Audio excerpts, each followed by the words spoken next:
Magandang hapon po mga kaubayan. Ako po ay muling gagawa ng videos tungkol sa halamang gamot. Pero ang halamang gamot na ito mga kaubayan ay kaiba.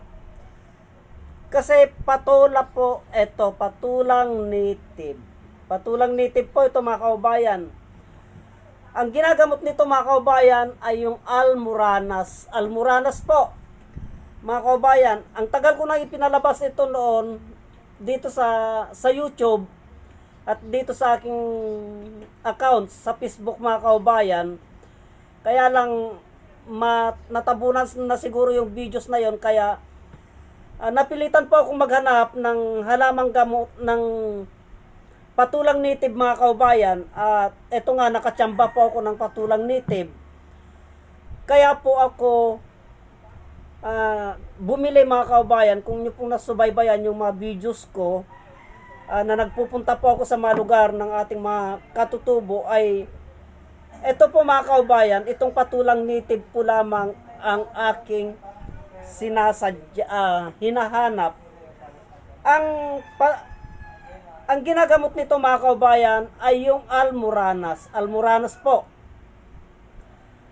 Ito lamang pong patulang native ang may kakayahan na gumamot sa sakit na almoranas. Ganito pong itsura ng native na patola mga kaubayan. Ganito po ang itsura niya.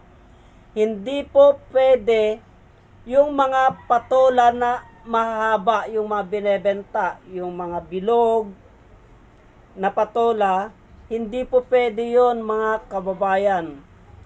Ito lamang po ang may kakayahan na gumamot ng almoranas.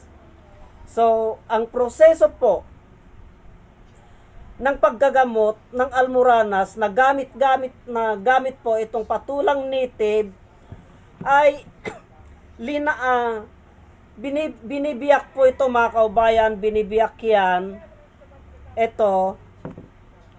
Yan. Binibiyak po na ganyan yan mga kaubayan. Ganito po ang proseso nito mga kaubayan. Yan po. Yan. Hinahati po na ganyan yan. Hinahati po na ganyan yan. Yan.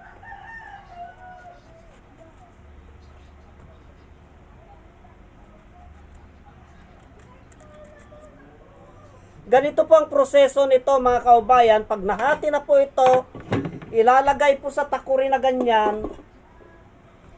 Ilalagay sa takuri na ganyan po mga kaubayan. Tapos pisikan po ng tubig yan. Pisikan po ng tubig. Pisik lamang po. Saka nyo po isalang mga kaubayan. Pag naisalang na po sa apoy, at pag naisalang na po sa apoy, kusa pong magtutubig yan. Yung tubig niya po na yon mga kaubayan, yung tubig po ng patola, at yan po ang magpapakulo yan. Sisingaw po dito yan. Yung singaw na yan mga kaubayan, tandaan nyo po mga kaubayan, yung singaw na yon, yun po ang gagamot ng almoranas. Lagyan po ng dyaryo dito, gawa po kayo ng imbudo, itututok nyo po doon sa may parte ng almoranas mga kaubayan. Pasisingawan nyo po yan. Pag napasingawan nyo po ng mga ilang beses yon mga kaubayan, tama na po. Pagpahingay nyo po. Pag nakapagpahinga po mga kaubayan, yung katas po, tandaan nyo po mga kaubayan, yung katas po, yung tubig po ng patola ay kukunin nyo po yun. Kukunin nyo po yun, ilagay nyo sa tasa na ganon o sa platito, at mapapansin nyo po mga kaubayan, sa ibabaw nun, magproproduce po ng langis. Hihiwalay po yung langis at sa tubig, makikita nyo po yun. Ang kukunin nyo po yung langis na yun.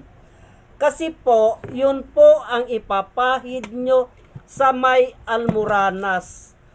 Yung langis niya na yon mga kaubayan, pagkatapos nyo pong napasingawan nyo po yung parte ng almoranas, kung halimbawa nandito yan, pasingawan nyo po yan, kayo na po ang bahala kung paano po mapapasingawan yan mga kaubayan.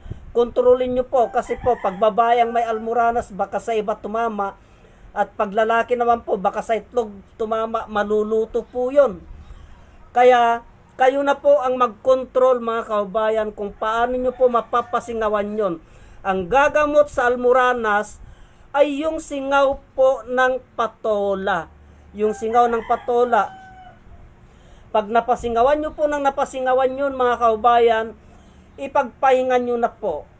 Pag natuyo na po yung singaw na yun, yung kinuha nyo po na langis ng patola, ay yun naman po ang ipapahid nyo na ganon mga kababayan. Ipahid nyo na ganon. Pag napahiran po yun, pagpahingayin nyo po. Kung malaki na po at matagal na po yung almoranas nyo, sa ilang araw nyo lamang po nagagawin yun, siguro mga ilang pirasong patula po lamang yan, hindi kayo gagastos ng mga 30 pesos o 50 kamo na, gagaling na po yung almoranas nyo mga kababayan. Ganun po ang proseso ng paggagamot sa almoranas na ang gamit-gamit po ay itong patulang native. Patulang native po lamang ang may kakayahan na gumamot ng sakit na almoranas mga kababayan. Sana po ay huwag niyong kalimutan na mag-subscribe sa aking YouTube channel at pakipindot na din po ang notification bell. Ganon din po sa aking Facebook page Juanito Valera 367 at sa aking main account official page Juanito Valera mga kababayan. Hanggang dito na lamang po at marami pong salamat.